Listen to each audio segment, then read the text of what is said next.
This episode of the Illustrious Gentlemen has been sponsored by the Super Serious 616 podcast. In 1961, the Fantastic Four returned from space and the world changed forever. Over the next year, the Earth experienced 3 alien attacks, the destruction of Lower Manhattan, and the re-emergence of ancient gods. Super Serious 616 is the podcast that covers it all from the inside. What would it be like to live in that world? Join Ed and Mike as they ask questions no one else is asking. Is Iron Man a good use of shareholder capital? Subscribe at Super Serious 616 or wherever you get your podcasts.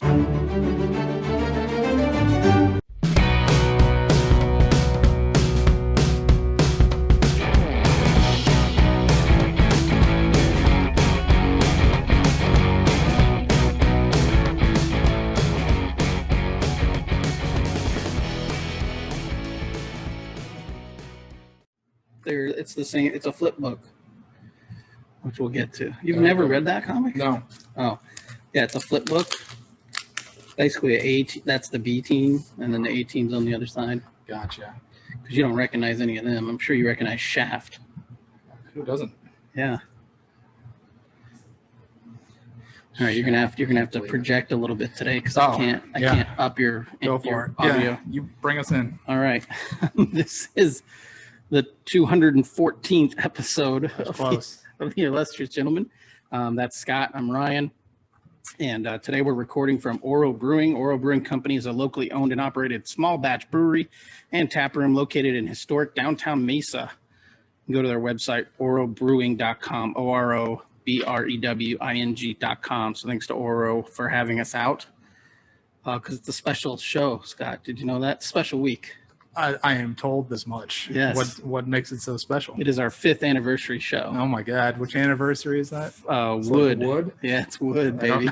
Our first episode came out on July 1st, 2016. This one will come out the first week of July 2021. And I am sipping on a. It came from beyond triple IPA, 10%. Oh, that's the best name I've ever heard.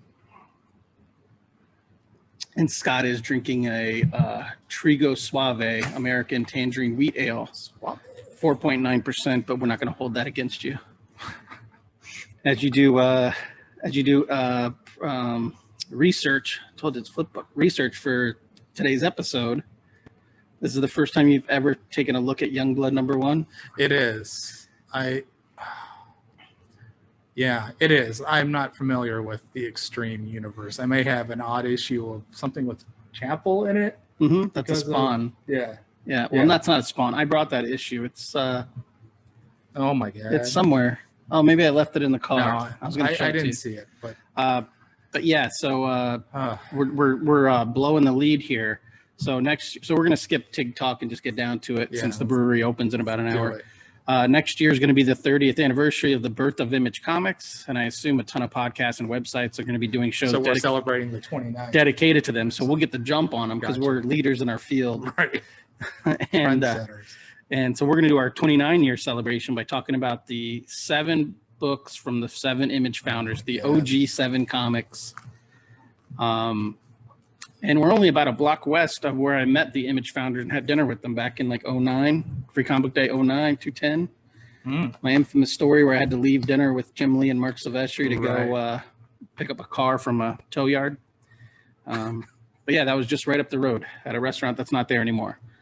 All right. So episode 1 of this podcast, I talked about my love for Rob Liefeld's 1990s work. So let's go ahead and start with the first book to ever be released with the Image eye on it. Youngblood #1. Now, Youngblood predates Image, right? This was advertised as a Malibu book. Yeah, well, the first several are Malibu as well. They're co-branded. Oh, yeah, the first like 3 or 4. But yeah, so let's talk before we get into Youngblood. I have some notes on pre-Image work. Oh, so yeah, I was a fan of Rob's from like Hawk and Dove, especially on the. Are you serious? Yeah, then on the New Mutants. I might have gone back and gotten Hawk and Dove after his New Mutants work. I'm not sure. I would think so.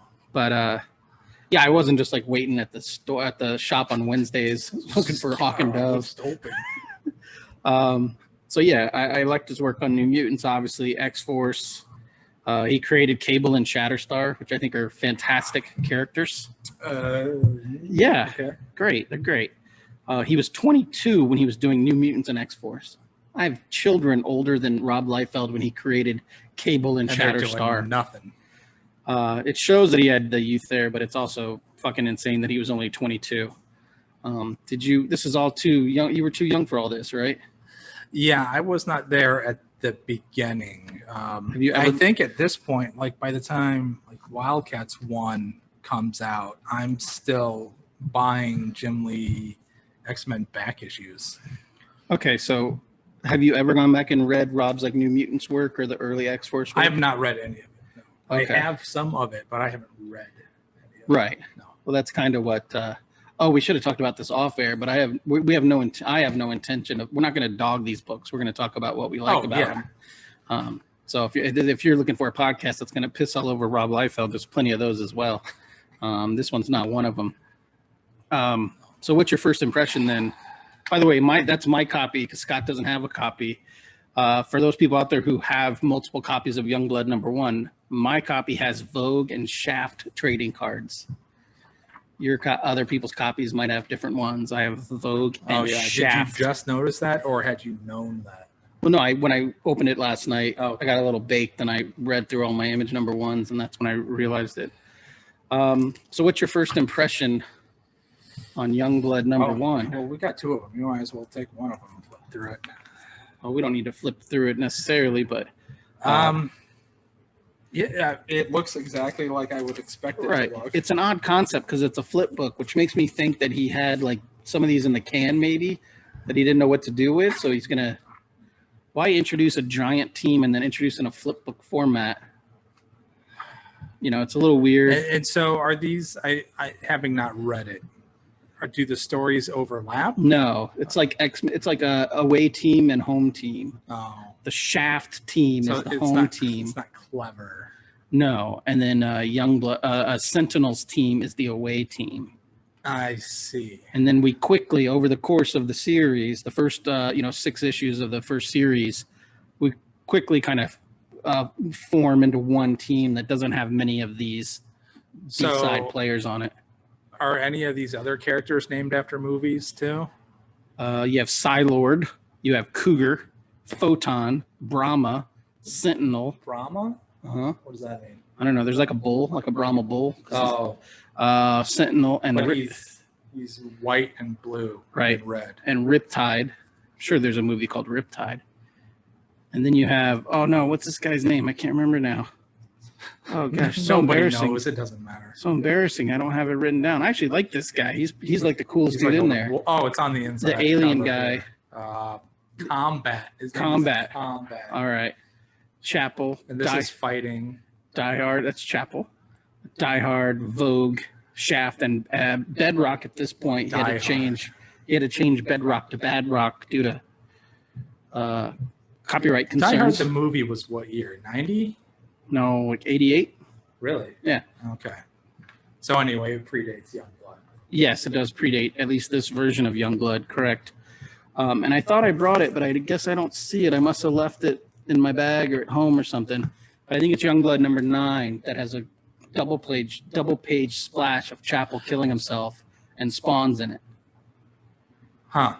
Yeah, I might have that. And all it is a giant head. Chapel's like pulling the Fantastic. trigger. Right. Now, Bedrock eventually gets changed to Bad Rock, isn't that right? Yeah. Because Hanna-Barbera. Yeah, I just said Did that. you just say that? I literally just said that. Just say that. Wow, we're a Oh, perfect fuck. team. We are going to get those heart necklaces. You won't ever wear yourself. You'll say you lost it. Yeah, but you I sit can there. imagine at the time this being totally cool. Yeah, I mean, look at that. That's great. I guess it's not good for our viewers, but the splash page where Die Hard punches Strong Arm, great names. Yeah, It was. I remember it for one thing in the flipbook section. Psylord kills essentially a doppelganger, like the Image Comics version of Saddam Hussein. He like makes his head explode, and I remember just thinking like, what a great use of a power, like scanners. yeah. Yeah, probably a movie you've never seen because you were like 4. I've seen the GIF. Michael Ironside's head Yeah. exploding. Yeah, so that's. I mean, I like. This is kind of a funny bit. Chapel's no chest. I like Youngblood, but I don't like it as much as I liked his New Mutant stuff, which makes me think maybe he was doing them both at the same time, or these are a little bit older. I'm not quite sure. Well, it's part fun. of it. I mean, there's a recognition factor, right? You don't have a history with any of these characters, I guess, but even the illustrations I don't think are as really. yeah. Like it's Okay. weird to say, but it seems it doesn't seem on par to me. And maybe it's the coloring, maybe it's the he didn't have access to Marvel stables of inkers He's and inking colors himself here. Maybe that's it. And also, this is one of two of Image launch books that looks like it's lettered by like someone who never lettered a comic before. I was gonna say it looks a little better, but then I just saw this one here. Yeah. All right. Yeah. And they don't even have a letterer listed in the credits. So letterers, go ahead and get your pitchforks out. Oh my god. There's no letterer listed. But April 1992, the first Image comic book. It's fun. It's fine. It's great. It is weird. I don't think any of the other issues are flip books after this one. But yeah, I mean, it's the next generation of heroes. It's Youngblood. Yeah. No. It looks like I would expect it to look, and it looks. Ugh. And this little trick, by the way, every comic I drew in high school. I don't know, when I think of the first of Image comics, this is what I think of. Even though I don't have a history with it, I don't own it, I've never read it, but this is the kind of art that I would associate with. Picture in my head a lot of like pastel backgrounds. Yeah. Well, they were still. It's so funny because this is April 92, and by the time we get down to October 92. For Cyberforce, it's like modern coloring. This is still like old school coloring. And then wait till we get to Cyberforce. They're going to look like they were made like a decade apart. Nobody does this anymore. The sort of show the camera. Where they color in the individual streaks of the speed lines. Right. Because nobody does solid speed lines all the way through a panel. Right. Yeah. But yeah, I remember when I read this last night, it reminded me of every comic I wrote and drew in high school. The dialogue was the same. It's just like this is craziness. Yeah, that's nuts. That's an angle on Die Hard. Bruce Willis could never do that. Never. Not even if he had the suit. Not even if he was a cyborg. All right, let's move on.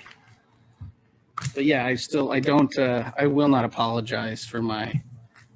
Here, I'll do it. Because you're going to try to steal my Youngblood. I mean, I have two. You could have one. It was halfway down my pants already. Yeah. All right. So next up on our chronological list. Oh wait, real quick. Who would be your favorite Youngblood member? And I'll tell you when you're wrong.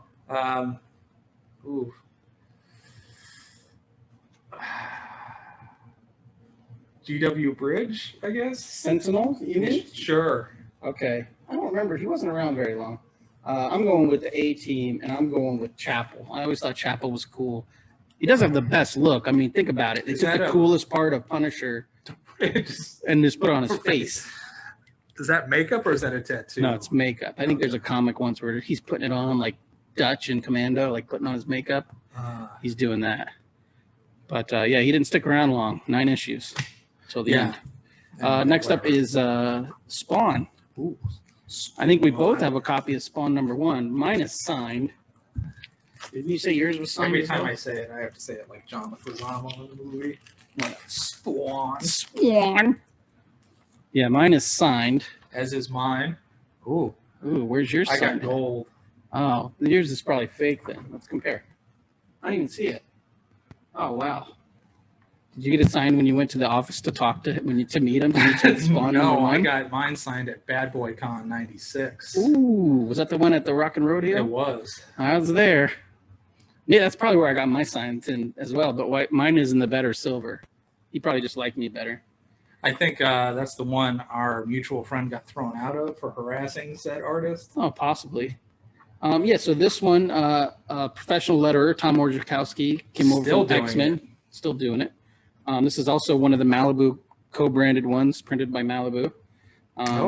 And even though it's still on the newsprint, it seems much more modern than Youngblood #1, and it came out a month later, 1992, May 1992. I mean, this seems like a comic that would be on the stands next to Spider-Man.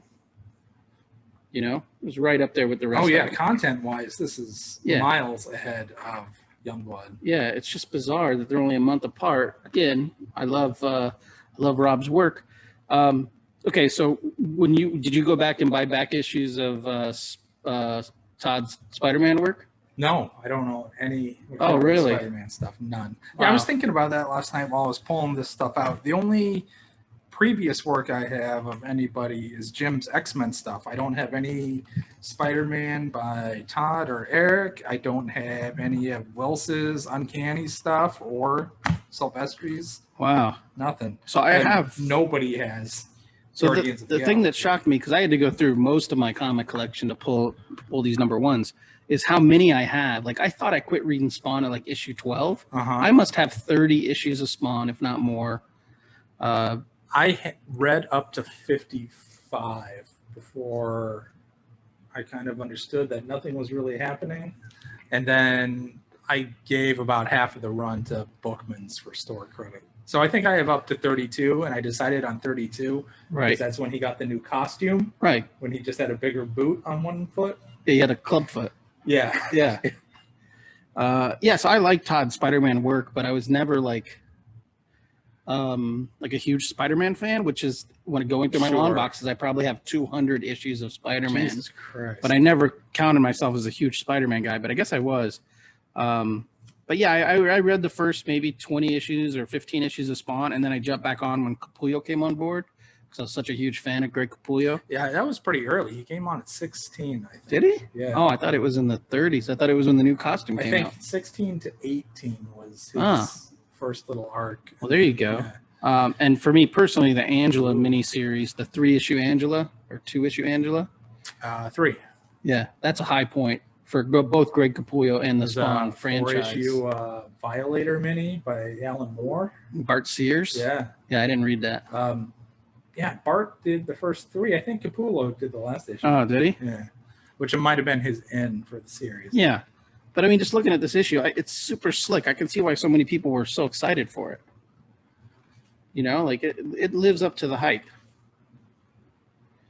I believe. Ooh, look at this. An ad for a comic called Rust, illustrated by Phil Hester and Andy Parks from a different comic company. How awesome is that they printed Adventure that? Comics. They printed that in a division of Malibu. Oh, they printed that in a book that probably sold close to 1 million copies. I should ask Phil how well Rust did. Yeah. Wow. Shout out to Uncle Phil. Yeah, so I can see why everyone dug it. It's cool. I'm into it. Ooh, there's already a pit. Look how quickly their second generation came on board. There's a pit pinup in the second ever Image comic. Oh, it was an acronym. What do you think it stands for? I know I have the comic. I'm sure I could research what it stands for, but he's awful hairy. I think in the series he was. Yeah, he didn't really look like this smooth in the series. Dude. Yeah. Partially intelligent. George Perez Spawn. Partially intelligent terror team, and they're supposed to be a team. Partially intelligent terror team. Pit. I have questions now. Yeah, so Spawn was good. Spawn was. I must have enjoyed it more than I recall because I have so many issues of it. Flipping through here real quick, trying to find. Oh, there it is. The meter. Yeah, I don't think we asked. Friend of the show, Thomas Healy. I think the meter's coming back. I think he said it's back. I don't know what it means. He only has finite amount of power. Right. And then he dies, I think. There are 4 digits here, all separated by colons. Right. I think it's got to go 000. Mean? Well, I don't know. We got to have Thomas back on. These are dollars and these are cents? Maybe. I'll have to have Thomas back on now that Spawn is becoming a franchise with other books. Yeah. All right. So jumping on to what's next? So next, released in July. June was a skip month. Might have been Brigade or something in July and June, but we're not talking about those comics. Savage Dragon. Ooh, yeah. So I was a guy who really enjoyed when Eric took over from Todd on Spider-Man. There's just Todd, I think, maybe took himself too seriously on that book, and then Eric comes in. It's like Sinister Six. Spider-Man's got a cyborg arm, like a cyborg eye. So Venom Island. Todd was writing his own stuff at the end, right? Right. And Eric was not writing Spider-Man, was it? No, but I think Eric it might have been Michelini. It might have been Howard Mackey. I couldn't tell you off the top of my head. There's a great Punisher guest star arc. Maybe it's only one issue. Ghost Rider. Eric always drew Frank Castle with like fangs, but not fangs, like almost like little scars where fangs would be on the outside of his lips. I thought was fantastic. So yeah, I was a big fan of it. And again, going through my comics yesterday, I realized I have almost all of Eric's Spider-Man run. So wow, I was a big fan of Eric going into this. I have the first issue of the original series. This is the mini, and you have the first of the ongoing. And then look at this. He's still Bedrock by issue 3 of set. Look at that cover. That's a fucking great cover. Bedrock's never looked better. Oh, I thought that was the shark guy. No, Mako. Mako. Yeah. Yeah, I don't collect it anymore because it's almost too much. It's almost too daunting now. But I like that Eric's done it himself for this long. I like that he does whatever the hell he wants. He'll have like weird issues where everything's like a gag, or he'll just go crazy. And I really did like Savage Dragon. I think this issue holds up. It looks good. It's still a Malibu comic at this point, co-branded with Malibu. But I mean, it looks like this book looks like it should be on the stands again, right next to Batman, right next to every other comic. Professional lettering. Who was the letterer on this? Chris Eliopoulos. Legit colorist. I mean, he hired good people to work on this book. Yeah, look at that color separations team. Yeah. Oh, is it Steve Olaf? Yeah. Looks like the end credits from a Marvel movie. Yeah, I mean, just look at that. Like, just look at that double page spread. Are you kidding me with that? That's rad as shit. And I gotta take taste into account, and I know one of my favorite artists, this is one of his favorite comics, so you got to take it into account. But yeah, it's great. I mean, he introduces like several characters in here. I really like this mustache too, though. Oh, well, he's a cop, so he has to have it. Yeah, some of this is dated. Like, there's a scene where he's like shooting like 2 Uzis and shit with sunglasses. The top panel, great. Is it on? Oh, yes. Yeah, see, by the time they went to the regular series, it's on glossy paper. This is still in newsprint. But yeah, you got Star, Mako. Oh yeah, there's Overlord. Oh, that's some big influences there. Big Frank Miller vibes. Yeah, that's a great splash page though. Slash page. It's a great splash page. That's a slash page. Yeah. Yeah, look at that. He's wielding chainsaws like they're Wolverine's claws. It's so fucking rad. Yeah, that's fun stuff. Dude, that is great. Now I'm gonna have to pull out the whole run that I have. I think I went like 10 or 12 issues. I'm bummed that I didn't bring it. Are we sure I didn't bring it? Yeah, I did bring it. Glasses. So in issue 10 of Savage Dragon, one of the coolest things is that he had a character contest in like issue 1 or 2 or whatever. So basically a child drew this crab character and then Eric put him in the comic. And his name is Jimbo the Angry Crab. I'm going to be honest and say Jimbo the Angry Crab is better than either of these two. Oh, sorry. Character designs. Jimbo the Mighty Lobster. I'm sorry. That's better than this. Yeah. And he gives them it's copyright. It's copyright Jason Merritt, not used with permission. I wonder if he paid to file the copyright. It's just so cool. Like Eric's not afraid to experiment. Like every issue looks like he's trying something different, rather than just catering to his audience or something like that. He's exploring shit, which I dig. Oh yeah, he's just doing whatever he wants. Yeah, and I think I really liked Savage Dragon because it wasn't trying to be too much. A lot of these comics were trying to launch, companies and franchises, and Eric's like, oh, this is just a book I want to do. So I really like it for its simplicity. It's straightforward, kind of superhero story. It's just like fun comics and like good comics. And this issue, even though it's a little rough around the edges, I think he had it dialed in by the one you're reading, but by the miniseries, it's still a little rough around the edges, but it's super fun and it holds up. And I mean, that looks like it could have been drawn today. Yeah, he's got super slick. He's got such a weird line.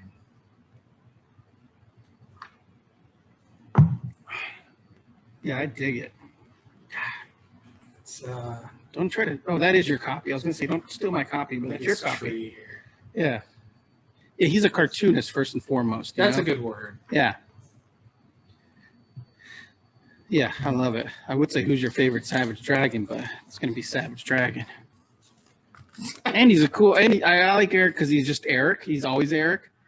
Like every time I meet him, he's like, "Who are you?" Like I think I know you, and then I have to explain that I flew him out for a show and basically drove him around all weekend and took him everywhere to eat and shit. And then he'll say, It's "Yeah." understandable. He'll say, "Yeah," but then he won't. He doesn't. I know You he don't doesn't believe him. remember. No, he doesn't remember me one bit. All right, next up is a big one. Oh boy, Wildcats, Ooh. Covert Action Teams, #1. Again, signed. this is exciting. Signed by Jim Lee in giant gold Sharpie. This must have been when I met him at a con in Vancouver, British Columbia. That's the story when he drew all over the back of my pages, my sample pages. Oh, nice. Yeah, I must have had him sign this as well. Brandon Choi. This is the real shit. Yeah, Brandon Choi. Yeah, so, I mean, obviously, I think we're both... Oh, talked- I didn't pay attention to the letters in Dragon. Oh, It must it have was looked Chris. good, though. Yeah, they were good. Is that Because this looks good, too. Yeah. Mike Heisler. Yeah, Mike Heisler. So, I mean, we've talked about this to death, but even more than Liefeld, Lee was my guy. Yes. All the way from his Punisher War Journal stuff to obviously Uncanny. The X-Men relaunch was a little iffy, started to get a little out of control, but it was still great. I had the shirt, that X-Men #1 cover with all the characters. I had that T-shirt that I could never wear because people make fun of me. I had like 7 copies of #1 of X-Men #1. And then that Rogue and the Savage Land issue. You know which one I'm talking about? I know which one you're talking Yeah, that made me and my dad very uncomfortable for different reasons, like and so my first thought, my first high thought last night when I was going through this was just tons of story in this. It's almost like he's like, I want it to be a Claremont comic without Claremont. Like there's so much going on in this in these 24 issues or something like that. That's a straight up, he swiped that from his own Gambit pose when they were playing baseball. But yeah, I mean, it's just, there's so much going on there and it's so good. I couldn't tell you anything about the Wildcats universe, but I did follow Wildcats in this iteration. I followed it when Sean Phillips came on board. I followed it when Travis Charest was on board. I even followed it when Gary Frank was on it for a while. Really? Yeah. I didn't know that. And then they were incorporating like the Gen 13 into it. Maybe I'm thinking of Gen 13. Sorry. Maybe Matt Broom was on this for a while in the 40-ish range, and I was following it then as well. Possibly. But yeah, it's what's not to like, dude. It's fucking great. Grifter. Yeah, looking at these page layouts. Oh, I also got it signed. So maybe I got this. Did not get this signed, and it's signed by Brandon Choi too. I just saw that. Oh wait, that's an L. Who is that then? Oh, I think it's supposed to be an I. Okay. Sorry, BC. Didn't mean to overlook you. Yeah, this kind of trick of the full face and profile and then a bunch of exposition, that's something I would use in the first like dozen years I worked in comics or still. I like how regular people are always fat. Well, you got to work out nonstop if you're going to be a superhero. Pike. Yeah. Oh yeah, we talked about Pike not that long ago. Yeah. Yeah.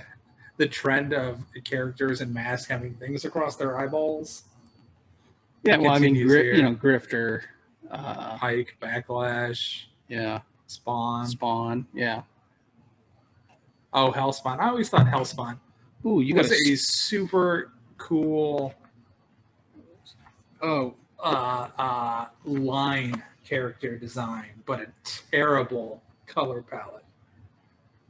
Who are we talking about? Hellspawn. Hellspawn. Yeah, the light blue doesn't pop. It's weird. And I also love that this universe has been folded into the DC stuff. Yeah, some of Hellspawn it. popped up in a Superman book recently, I think. Oh, this is interesting. One of my Oh yeah, copies. Spartan and what Voodoo. One of my copies does not have cards in it, but the copy is it. Oh yeah, so we have the same cards in our issue ones, Maybe that was it. but this one is this a second printing? No, it says first printing, but this one doesn't have any cards in it. That's weird. Maybe I took them out to like fawn over them. He's so cool looking. Who? Hellspawn. Oh. Great. That is a great look. I don't know. Did you show it? No, to the no, camera? he's like a Wolverine Ghost Rider. Yeah, but it's perfect the way it's silhouetted out like that. It's the only way it could really work. It'd be ridiculous otherwise. He's got 'Cause that's the absolutely- tribal tattoos on his Yeah, that's arm. absolutely not ridiculous, by the way. Yeah, tons of story, Oh. fantastic art. Then we're going horizontal. Oh yeah. Well, you got to for voodoo.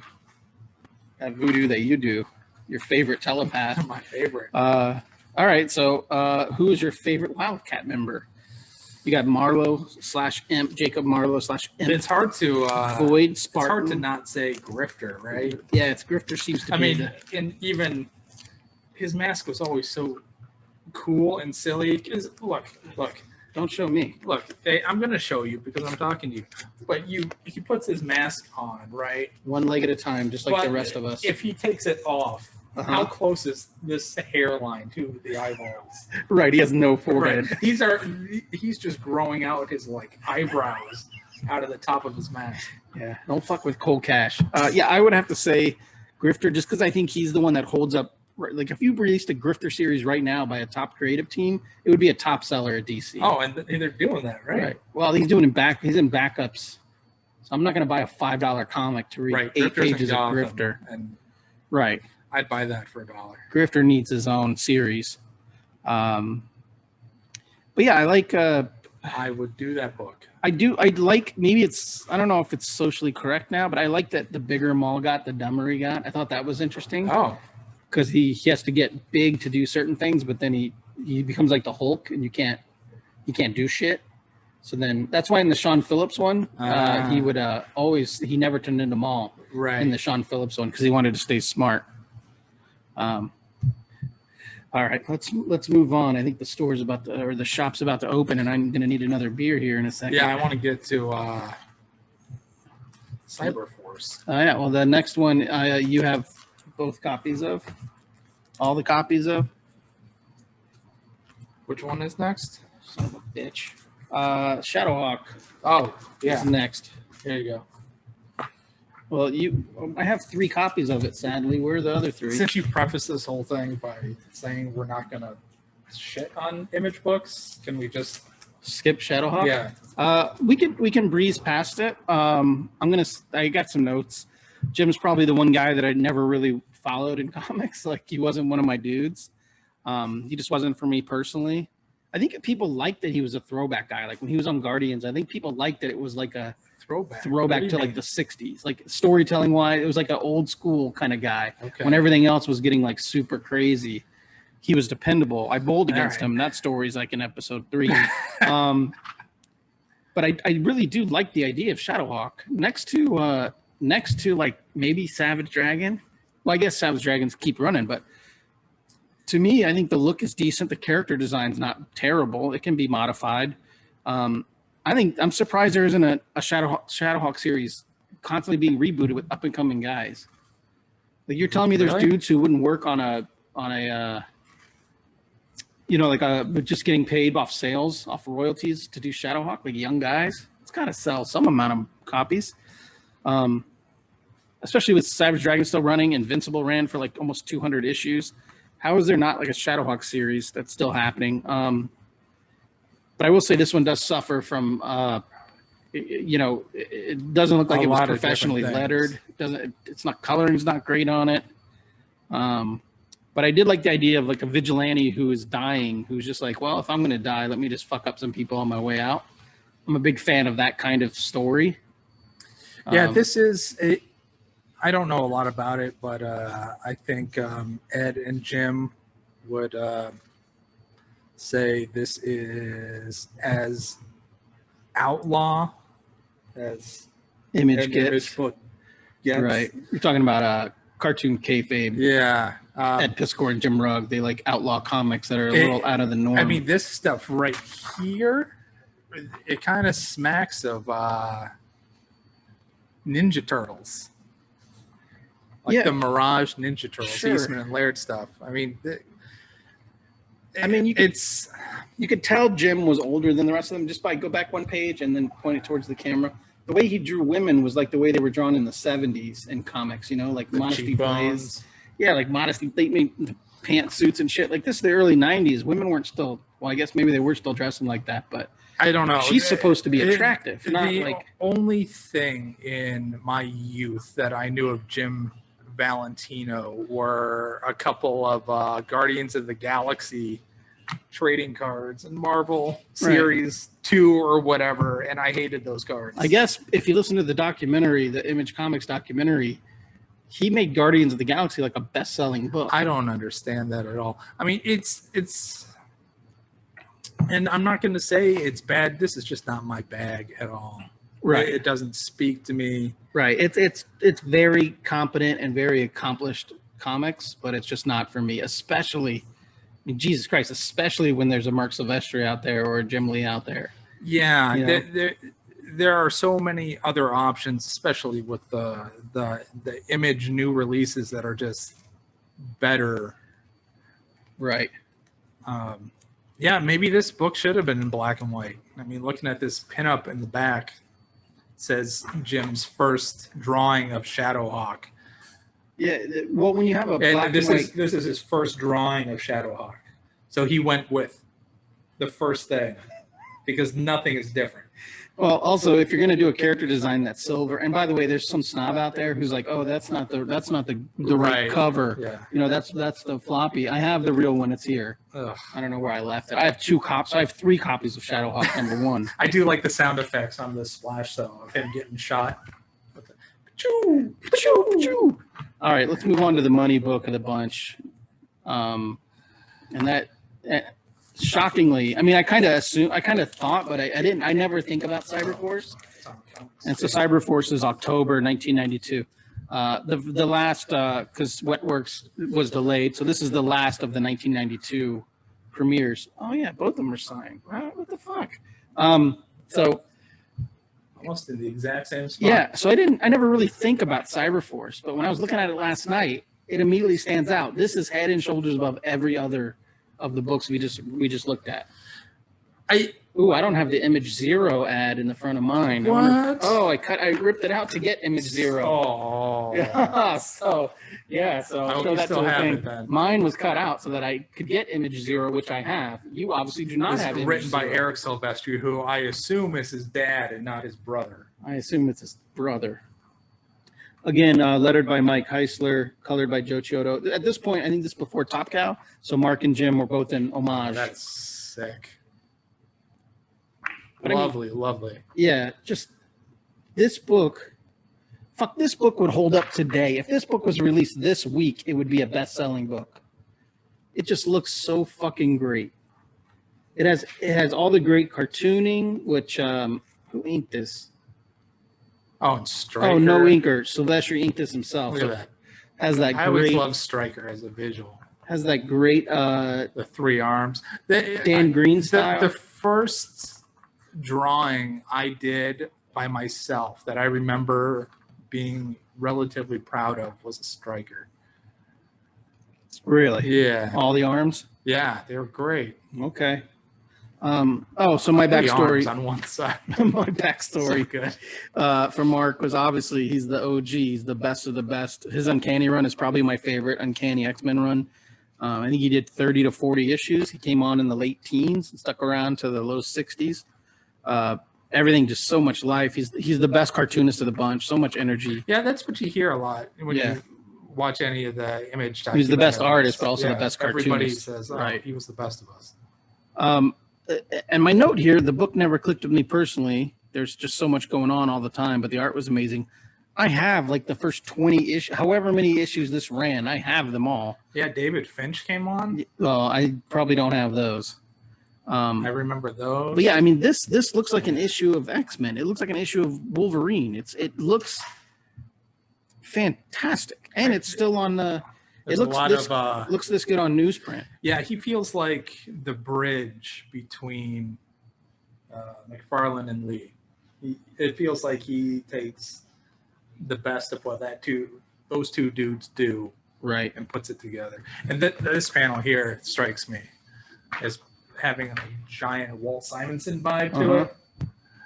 Look at this shit. Just go from you go from this great Mark Silvestri page to an ad, and you'll see why Image quickly became the #2 publisher in the world. Look at that.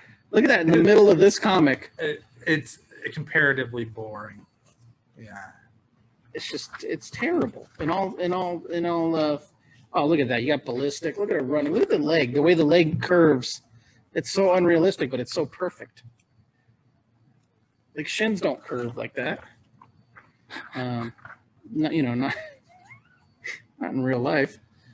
Yeah, this book is Got this just. cartoon cat. Oh yeah.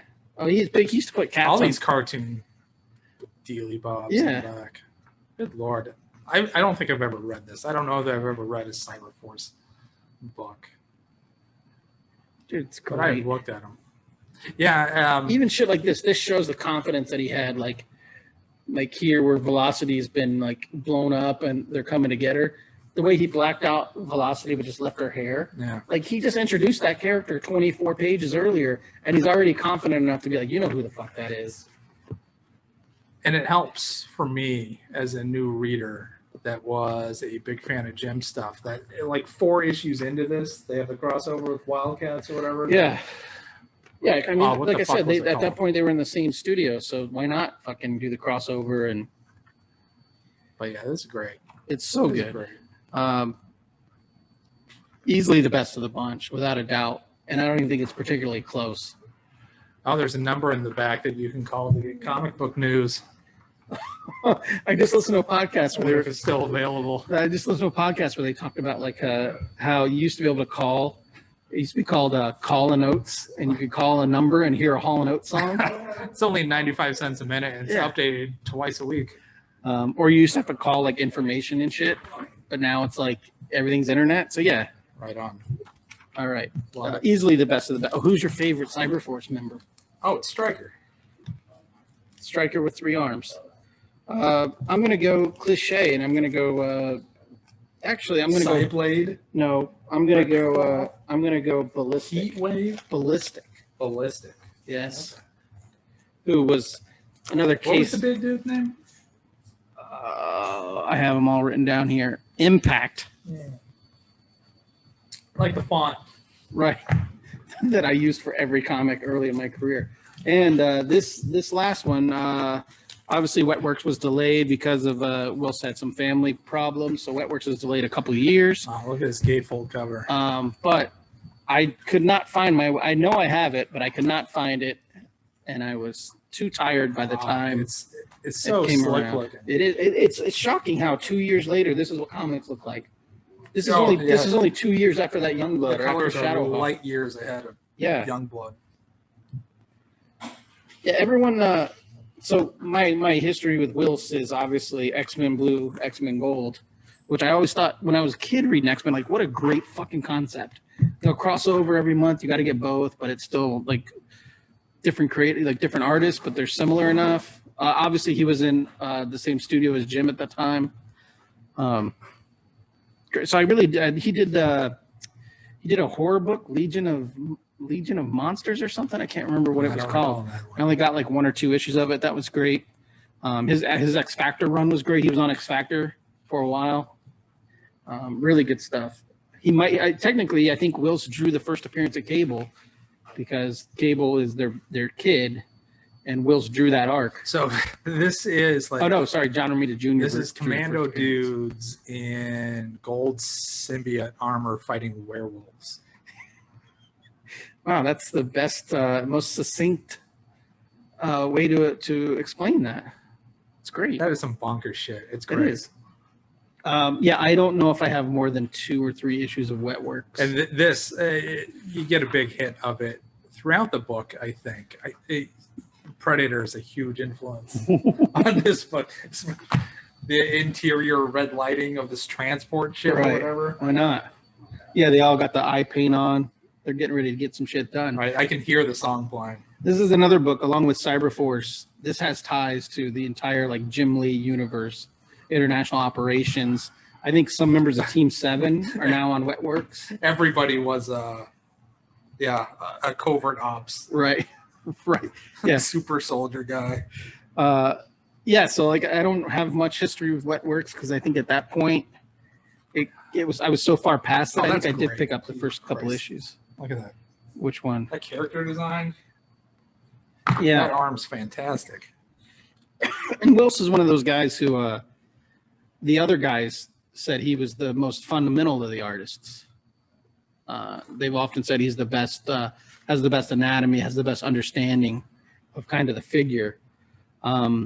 He was just the problem for me, for Wills, which isn't a problem, but he was saddled alongside Jim Lee and Mark Silvestri. I mean, that's the only reason I don't think I loved him more than I did, which I did. I mean, I thought he was great. Yeah. I think he is great, I should say. Werewolves versus Venom, gold Venoms. Essentially what it is. There's a Stormwatch ad. Oh, Stormwatch was that's not a new book. No. This is Mars Broom and Trevor Scott. But just looking at the Fiji design, I was like, show the camera. I was a big fan of Matt Broom's work. We were talking about that yesterday in the studio. He did a book called Defcon for Wildstorm. Yeah. That I think counted down. I think issue 1 was 4. The biggest thing early Image ever did. Yeah. But I think the Defcon book with Matt Broom I'm talking about the counted Wildcats down. animated series. Right, not the Gen 13 ad. Yeah, so there you go. The first 7 books. Who's your favorite Wetworks member? I can't answer this question. I will go with whoever is the muscle. I think I said in our chat last night that it was Grail. Okay. And it's only Grail because I had a Wildstorm trading card of his and I thought he looked cool. Okay. All right. So, I don't know anybody else's name. So is it fair to say Isn't one of them Dutch? No, Dutch was in Youngblood. Youngblood. Chap Yap drew Dutch. Dutch. Yeah. Oh, I was making a Predator joke. I know, but there is a Dutch in Youngblood. Oh, is there? Yeah. Great. All right. So if we both, I think it's a runaway that Cyberforce #1 is the best of the bunch. What's your second favorite out of these? I always 7 love books? the Wildcats concept, and I love Jim, so it's going to be Wildcats. All right. This is going to sound like hearsay, or not hearsay. Heresy. I'm going to go with Savage Dragon as my number Hearsay, 2. Heresy. Even though my love for Jim supersedes my love for Eric, I will say I think Savage Dragon is a better book throughout its run. Yeah. All right. And then we also have the Voodoo Zealot skin trade. Yeah, I took a flip through that. Yeah, it was great. cringy for sure. Sure. Why not? All right. And you did bring this copy of Star Trek X-Men. Yes, we talked about that on the show the other day. You're going to have to flip through that on our next round. We'll read some comics in the corner. My eyeballs finally got to behold Mark Silvestri, right? Dr. McCoy, right? Where 2 middle-aged men should read comics in the corner of a brewery. That's what we might do on our next round of beers. How'd you like your Trigo Suave? I wonder how Bat would render William Shatner. Oh, now I know. Now you know. I can't believe Mark Silvestri drew that shit. Well, I'm sorry. He drew part of it. 21 pages. Yeah. That's insane. Incredible. All right, Scott. David Finch did page 26. All right. This isn't. Come on, calm down. How'd you like your Trigo Suave? It was very good. All right. Very good. Yes, and I thoroughly enjoyed my Came From Beyond triple IPA. Yeah, come check it out. Yeah. All right. So thanks to Oro Brewing, orobrewing.com. Thanks for making time in your schedule, Scott, to meet in person. Yeah. You're busy. Thanks You're busy for getting me out of schedule. the house. Yeah. All right, guys. Scott, do what you got to do. Yeah. Adios. Bye. This is yours? Mm-hmm. Yeah. Of course it's mine. You don't own that book. You're going to try to steal it. Yeah. X Nation. guys are all wrapped up. Yeah, we're done. Thank you. Thank you.